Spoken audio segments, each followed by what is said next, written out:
Hi, I'm Wright Culpepper, Executive Director of FaithWorks, and we're very pleased that you're here today to be a part of this volunteer training program for the Well, our new hospitality and resource ministry with the homeless.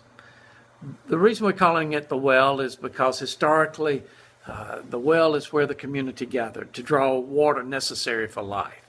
And it is there where they gathered for conversation, to solve problems, and to build community. And that's exactly what we want to have happen here, where people will meet, have conversations, solve problems, and build community. You'll be a big part of that, and we're grateful for your interest and your willingness to do that. You've been given a packet of information that talks a little bit about the various programs of FaithWorks. Over the course of a year, FaithWorks will, through its staff and through its volunteers, have an impact on some 20,000 people here in Glynn County, either through the pastoral care program at the hospital or through Sparrow's Nest or through Open Doors, which works with those who are reentering the community after prison, or the Cancer Network of Hope, which helps people with cancer, and other various ministries. We encourage you to look through that packet later on and get an idea of what it is that FaithWorks is all about. But there's a couple of things that I want to point out to you. There on the first page, you'll see that there's some underlying principles of who we are. First of all, we believe that we're all God's children. If you look at the Gospel of Luke, you'll see that they trace the genealogy of Jesus all the way back to Abraham, back to Adam and Eve. And so we all come from one source. God has created us all. We're all his children. We're not all good children, but we are all his children. And he loves us as his children. We believe that that guides us in everything that we do, that we treat one another with mutual respect as if we're all children of God, and if children, then we're heirs of God and all that God has in store for us. And there are those that have some very, very difficult steps in their journey. There's some that are elderly, they're chronically ill, they're the homeless, they're the widows, they're the children that may be from broken homes and so forth. And we believe that we're all called to try to reach out to meet those who are perhaps in a very tight spot, difficult situation in life. We're not trying to be something that takes anyone away from their church or from their religious organization. We all worship differently. We all believe differently. We all focus in on certain things that are important to us. And so we gravitate to certain churches or certain denominations or certain religious groups.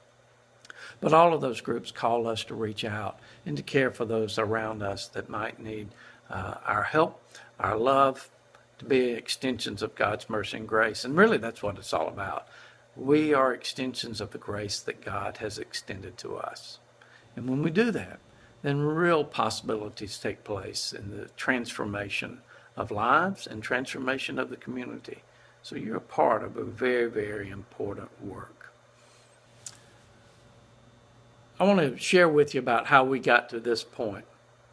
Why are we doing the Well? Why are we offering this day ministry to the homeless? We've been working with homeless for quite some time through FaithWorks. Started way back with our work at the hospital, where as we sat and listened to the stories of patients and we encountered homeless, we began to be aware of what their needs were and aware that there were many gaps in our community that were not meeting the needs of the homeless. It's a very scary place to be when you are homeless. We also began to be aware that the hospital was having difficulty discharging homeless, because the hospital can't discharge someone to the street. They have to discharge someone to an address. And really about the only address for a homeless person was Salvation Army.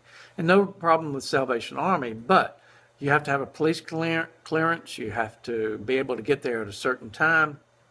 Have to be relatively healthy.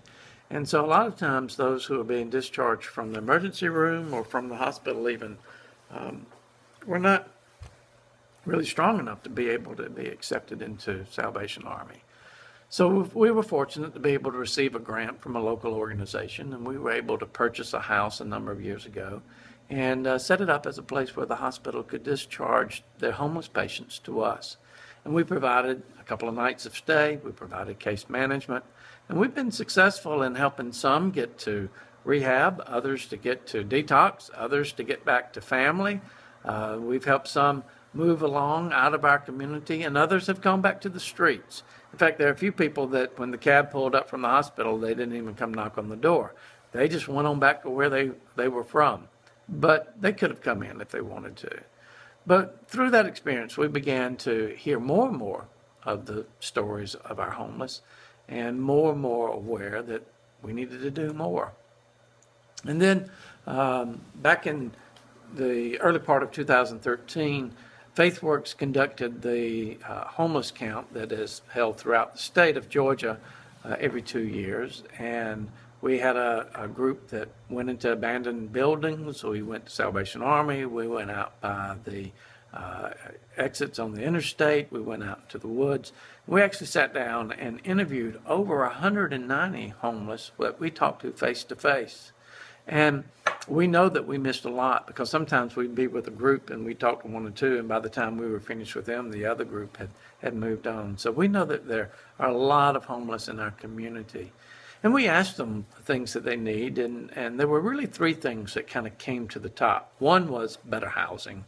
Obviously, they would love to have a safe place to live, a clean place to live, and that may be something that we want to address sometime down the line. But there were two things other things that were on the top of the list, and one was showers, and one was laundry. They want to have dignity. They want to be clean. They want to wear clean clothes, just like you and I do. And those things are necessary to be able to find a job, to be able to go to an interview, and so forth. And there just are no services for them to be able to have that simple thing that we might take for granted, a simple shower. And so we've been looking for really over a year for a place where we might be able to provide those services. And no place really stood out to us. There was certain needs that we felt we had. As we did our research of other programs, we knew we needed to have some indoor space and some outdoor space. We knew we needed to have adequate space. And so some of the things that were in maybe the price range we could afford didn't have adequate space. And sometimes the things that had adequate space were just cost prohibitive. And then November of last year, the Greyhound bus business moved out of Brunswick and have left that building empty. And we saw that as a possible site because it's a good location, safe for volunteers to be able to come to, easy to find. And it had indoor space, it had outdoor space. And we were able to negotiate with Greyhound and finally agree on a price that we felt like was satisfactory. And so we have purchased the building. We've begun demolition of that. And probably in the next few days, we'll begin to see some construction going on down there.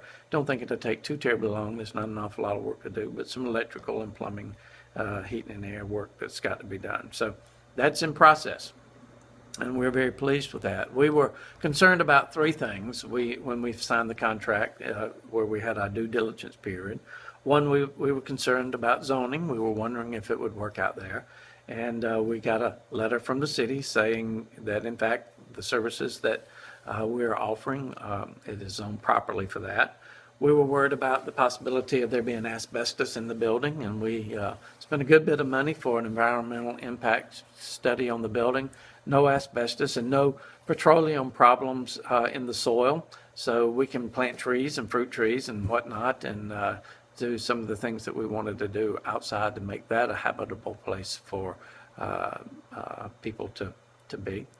And then we were worried about the money, and we're always worried about the money, but we were worried about whether or not we'd be able to raise money quick enough. And this is a very generous community, and we were able to very quickly be able to raise the money that we needed to purchase and to do this initial renovation work. And obviously, we'll continue to need the support of the community to operate this ministry. We're hoping to underwrite it some with our textile ministry, which is described in that booklet.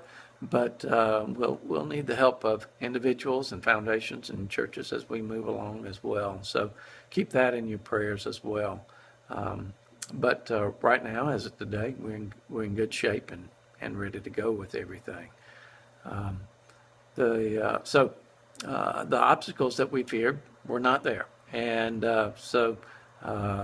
we hope that you might stop by and check in, stick your head in, and see the work that's going on. We are having every Saturday morning volunteer opportunities for people to come down and help us with the building and help us with the ground. So if you have a Saturday morning you'd like to give an hour or two, just come on down anytime about 9 o'clock and stay as long as you can. And we are excited about this and glad you're going to be a part of it. And I'm real pleased now to turn this over to Annette Studmeyer, who is going to be the manager of the well. She's going to share with you expectations of the volunteers. She's got a couple of videos that she's going to show you about some other programs and some other ideas, just to try to help you know exactly what it is that we're trying to do. So hope to see you soon. And if you have any kind of question, feel free to give me a call or send me an email at write@faithworksministry.org, and be glad to get back with you just as quick as I can. So bless you. Thank you for being here. Look forward to seeing you soon.